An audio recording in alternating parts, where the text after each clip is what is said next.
चलिए आज हम लोग बात करने जा रहे हैं respiration in human being. Human being में रेस्पिरेशन कैसे होते हैं इनके बारे में देखेंगे, कैसे कैसे एयर पास होते हैं।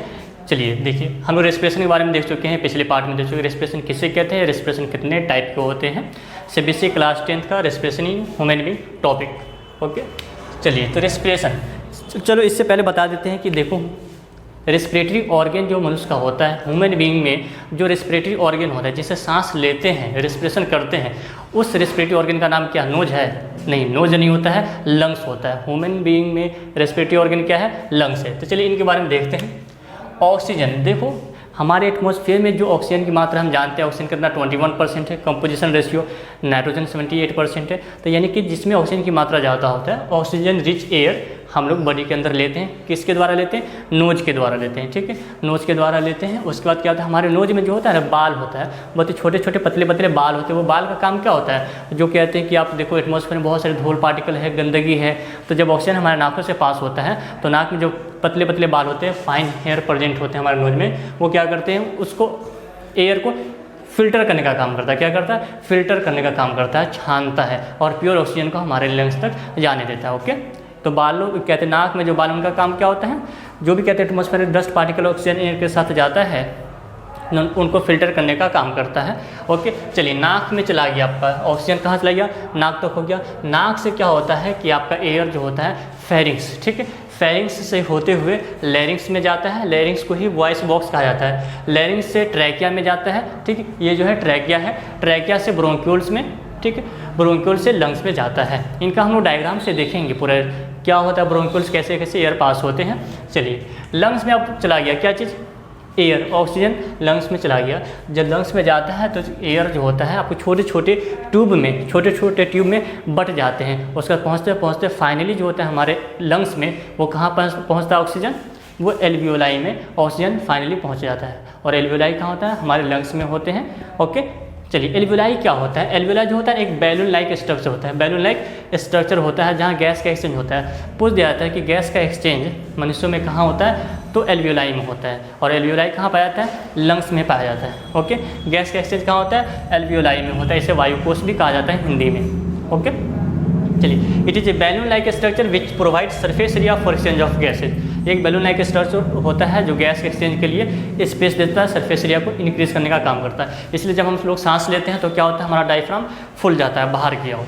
इसलिए वो फुल जाता है क्योंकि देखो बैलून है, अब बैलून में जब हवा भरोगे तो बैलून का क्या साइज बड़ा हो जाता है, तो डायफ्राम पे क्या तो प्रेशर करेगा तो फुल जाता है। लेकिन कहते हैं जब बैलून से तुम लोग हवा को रिलीज़ करते हो तो बैलून क्या हो जाता है, पचक जाता है ना। तो उसी तरह से जब हमारे एल्वियोलाई से हवा जब CO2 बाहर निकलता है तो हमारा डायफ्राम अंदर की तरफ धंस जाता है। ओके, डायग्राम से अच्छे से समझ में आएगा। ठीक है, चलिए ये आपको कहते हैं नोट है, नोट आप कॉपी में नोट कर लीजिए ताकि आप खुद से रीड कर सके, सेल्फ स्टडी कर सके, आपको समझ में आ सके। सिंपल से वर्ड में है, सिंपल सा नोट है आपको। चलिए अब देखो, जो एल्वियोलाई में गैस का एक्सचेंज होता है, गैस का एक्सचेंज कहाँ होता है, एल्वियोलाई में होता है। ठीक है, एल्वियोलाई में गैस पहुँच गया। अब उसी जो एल्वियोलाई का जो वॉल होता है ना, एल्वियोलाई का जो वॉल होता है वो ब्लड वेसल से कनेक्ट होते हैं। ठीक है, और ब्लड वेसल के बारे में जानते हैं, ब्लड वेसल से कनेक्ट होते हैं। ठीक है, ब्लड वेसल का मतलब वैसा वेसल जिसमें ब्लड फ्लो करता हो।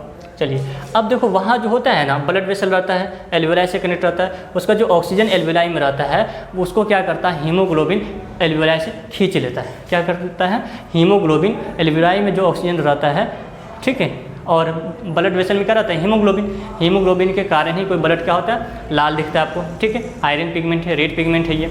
हीमोग्लोबिन एल्वियोलाई से ऑक्सीजन को डिजोल्व करा लेता है, खींच लेता है, और उसके बाद ये आपको लंग्स से लेकर, ऑक्सीजन को लंग्स से लेकर आपके पूरे होल बॉडी तक ट्रांसफ़र करने का काम करता है।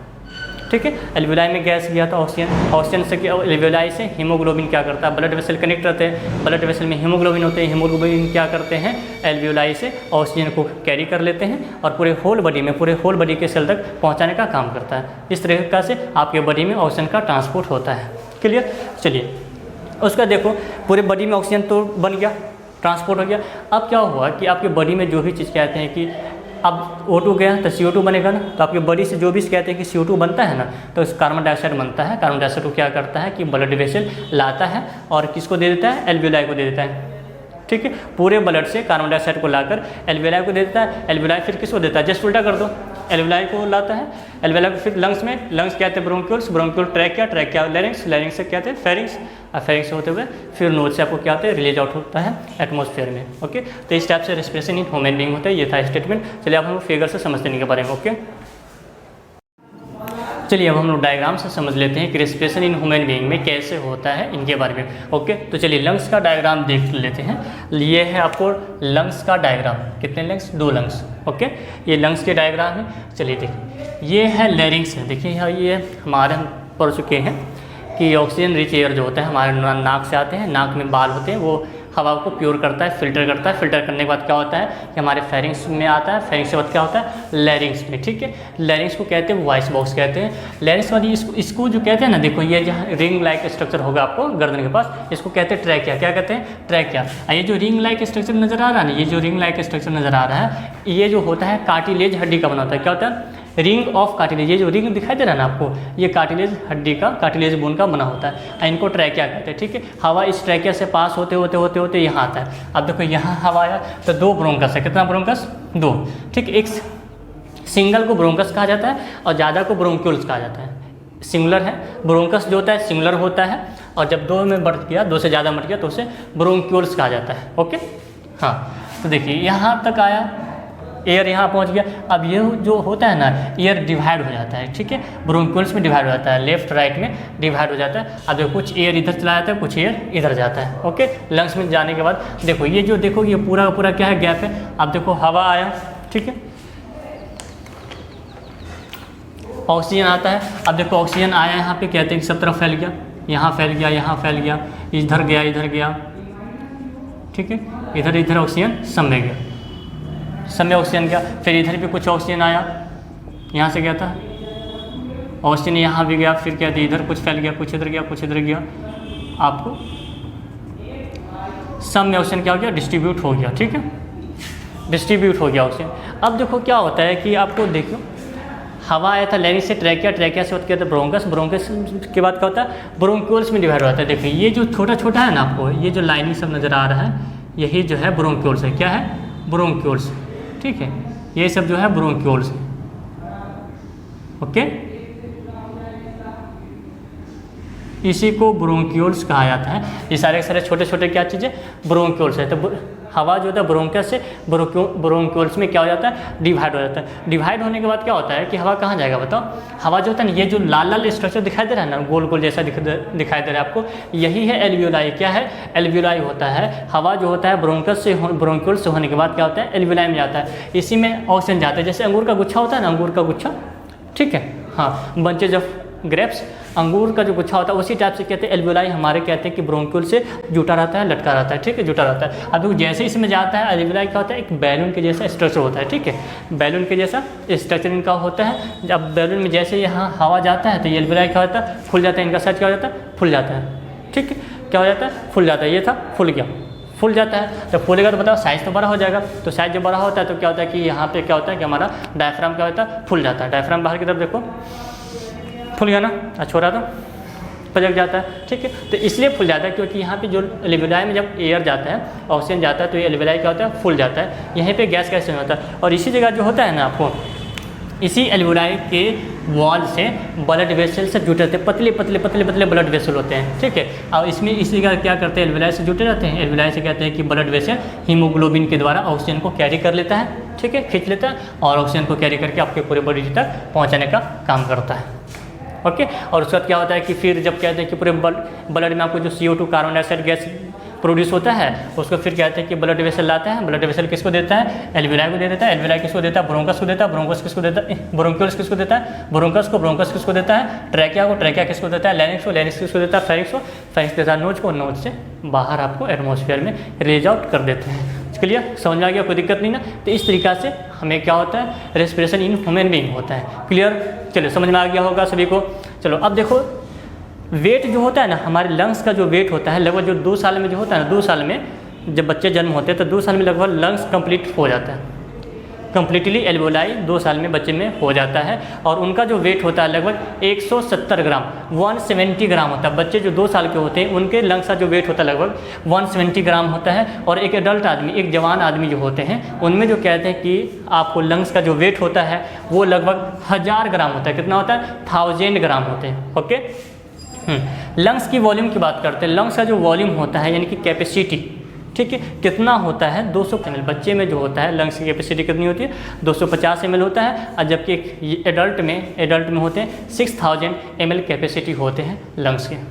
ओके, कोई दिक्कत? समझ आ गया लंग्स के बारे में। रेस्ट की बात कर लेते हैं, रेस्पिरेशन से कुछ इंपॉर्टेंट रिलेटेड टर्म। चलिए देखिए, एवरेज ब्रीदिंग रेट जो होता है एक एडल्ट में, एक जवान आदमी में, वो लगभग 15 से 18 टाइम होता है। यानी कि 1 मिनट में हम 15 से 18 बार सांस लेते हैं और छोड़ते हैं। ओके, चलिए अगर देखो ज़्यादा क्या ब्रीदिंग रेट अगर आपका ज़्यादा तेज़ होगा तो आपको ज़्यादा एनर्जी की जरूरत होगा, तो ज़्यादा ऑक्सीजन सप्लाई होगा आपके बॉडी में। ओके, ठीक। नॉर्मल रेंज ऑफ हीमोग्लोबिन जो होता है किसी भी हेल्दी पर्सन जो स्वस्थ आदमी है उनमें जो कहते हैं हीमोग्लोबिन, तो जानते हैं ना, हीमोग्लोबिन के कारण रेड ब्लड सेल्स होते हैं। आपको हीमोग्लोबिन के कारण ही ब्लड हमें लाल दिखता है। ठीक, तो हीमोग्लोबिन का जो कहते हैं अमाउंट होता है वो लगभग 12 से 18 ग्राम होता है पर डेसीलीटर ऑफ ब्लड। यानी कि 1 डेसीलीटर ब्लड में 12 से 18 ग्राम हीमोग्लोबिन होता है। ओके, चलिए अगर देखो हीमोग्लोबिन की अगर कमी हो जाएगी तो ऑक्सीजन की कैपेसिटी जो है, ऑक्सीजन कैरिंग कैपेसिटी कम हो जाएगा। ठीक है, आपको ध्यान में रखना होगा बात की, कहते हैं हीमोग्लोबिन ही ऑक्सीजन कैरिंग कैपेसिटी को बढ़ाने का काम करता है। अगर किसी में हीमोग्लोबिन ज़्यादा है या नॉर्मल है तो ऑक्सीजन कैरिंग कैपेसिटी क्या नॉर्मल रहता है, कोई दिक्कत की बात नहीं है। लेकिन अगर हीमोग्लोबिन कमी हो जाती है तो इनके कारण क्या होता है, ऑक्सीजन कैरिंग कैपेसिटी जो होता है एल्वियोलाई से कम हो जाता है। ओके, चलिए आखिर देखते हैं कि हम लोग जो हवा लेते हैं उसमें ऑक्सीजन कितना % होते हैं और कौन कौन से गैस कितने % होते हैं। तो ऑक्सीजन जो हवा हम लोग इनहेल करते हैं, ठीक है, उनमें 21% जो होता है ऑक्सीजन होते हैं। ठीक है, और कार्बन डाइऑक्साइड कितना 0.04% हम लोग इनहेल करते लेते हैं। और वाटर वेपर भी लेते हैं क्योंकि हमारे एटमॉस्फेयर में वाटर वेपर है ना। चलिए तो लिटिल यानी कि बहुत ही कम लेते हैं। लेकिन एक्सहेल का मतलब जो गैस हम लोग बाहर रिलीज़ करते हैं कार्बन डाइऑक्साइड के फॉर्म में। तो देखो ऑक्सीजन जो कहते हैं कि ऐसा नहीं कि हम 21% ऑक्सीजन लेते हैं तो पूरा पूरा हमारा बॉडी उसको एब्जॉर्ब कर लेता है, ऐसा नहीं है। 16.4% एक्सहेल कर देता है, शरीर से बाहर रिलीज़ कर दिया जाता है नोज के जरिए। ठीक है, कार्बन डाइऑक्साइड लेते हैं 0.04% और रिलीज़ कितना करते हैं 4.4% रिलीज़ कर देते हैं। ओके, कार्बन डाइऑक्साइड कम लेते हैं एयर के साथ और ज़्यादा अमाउंट में कार्बन डाइऑक्साइड हमारे बॉडी से रिलीज़ होते हैं। वाटर वेपर कम लेते हैं और वाटर वेपर बहुत ही ज़्यादा रिलीज़ करते हैं। जैसे देखो ठंडियों के समय में देखोगे, अगर ठंडी के समय में सुबह सुबह उठोगे तो देखोगे हाथ से कहते हैं कि यौन करते हैं, जमाई लेते हो कि देखोगे पूरा हाथ तुम्हारा भीग जाता है ना, इनके एकदम मुंह से वाटर वेपर जैसा आपको नज़र आता है। क्योंकि जब हम गैस रिलीज़ करते हैं जब तो एक ज़्यादा अमाउंट में वाटर वेपर रिलीज़ होता है। ओके, तो कितना एयर कितना कंपोजिशन लेते हैं समझ में आ गया, कोई दिक्कत नहीं ना।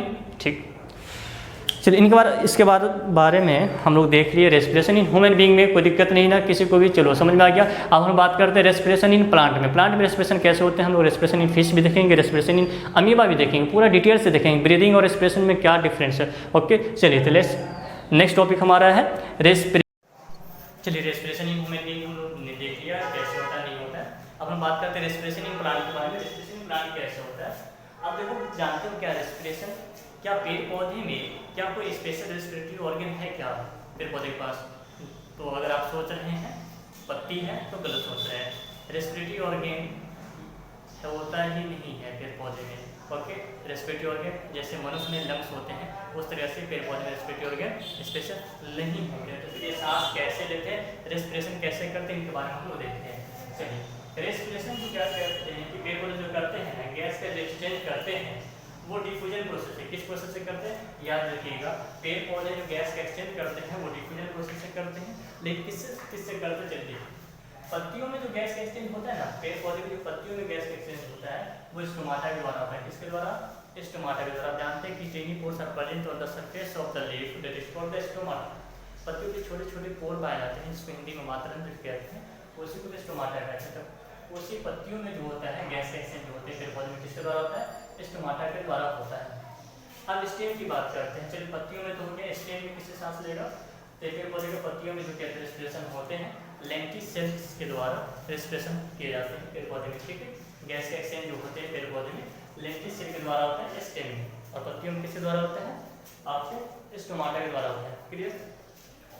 चलिए अब देखो, लीफ में हो गया रेस्पिरेशन, आपको स्टेम में हो गया रेस्पिरेशन, और पेड़ पौधे के पास कोई स्पेशल रेस्पिरेटरी ऑर्गन तो होता नहीं है, तो फिर रूट बच गया ना। रूट किससे लेता है, तो देखोगे रूट के पास कहते हैं कि छोटे छोटे कहते हैं कि रूट हेयर होते हैं, ठीक है, इन्हीं रूट हेयर से ये एब्जॉर्ब करते हैं, ठीक है, इन्हीं रूट हेयर से एक गैस का क्या करते हैं, एब्जॉर्ब करते हैं पेड़ पौधे, ओके, सरफेस ऑफ फ्रूट से।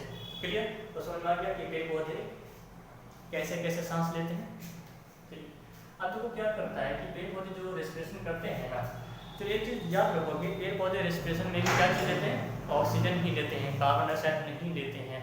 पेड़ पौधे कहते हैं कि जो कार्बन डाइऑक्साइड लेते हैं वो फोटोसिंथेसिस में लेते हैं। जब पेड़ पौधे भोजन बनाते हैं तब वहाँ कार्बन डाइऑक्साइड लेते हैं और ऑक्सीजन रिलीज करते हैं, लेकिन रेस्पिरेशन में पेड़ पौधे भी ऑक्सीजन ही लेते हैं। ओके, चलिए, तो रेस्पिरेशन के दौरान पेड़ पौधे ऑक्सीजन को एब्जॉर्ब करते हैं, हमको क्या करते हैं, ग्लूकोज के साथ मिलकर CO2, वाटर और एनर्जी बनता है। इसमें को ग्लूकोज है, ग्लूकोज फोटोसिंथेसिस करते हैं तो ग्लूकोज बनता है आपको, और क्या, ऑक्सीजन गैस निकलता है, वाटर मॉलिक्यूल बनता है। ठीक है, चलिए, तो ग्लूकोज जो बना था ना, ग्लूकोज में क्या थे, अब देखो ऑक्सीजन पेड़ पौधे क्या रेस्पिरेशन करेंगे तो ये ऑक्सीजन इसके साथ जुटेगा, तो ऑक्सीजन क्या करेगा, इस ग्लूकोज को तोड़ देता है, ग्लूकोज को क्या करता है, तोड़ देता है और बनाता है क्या चीज़ आपको, कार्बन डाइऑक्साइड प्लस वाटर और प्लस एनर्जी रिलीज करते हैं। तो चलिए रेस्पिरेशन प्लांट देखिए, आपको कोई दिक्कत नहीं ना। चलिए हम देखते हैं कि रेस्पिरेशन प्लांट और रेस्पिरेशन इन एनिमल में क्या कोई डिफरेंस है, what are the difference between the respiration in animal and respiration in plant. Okay,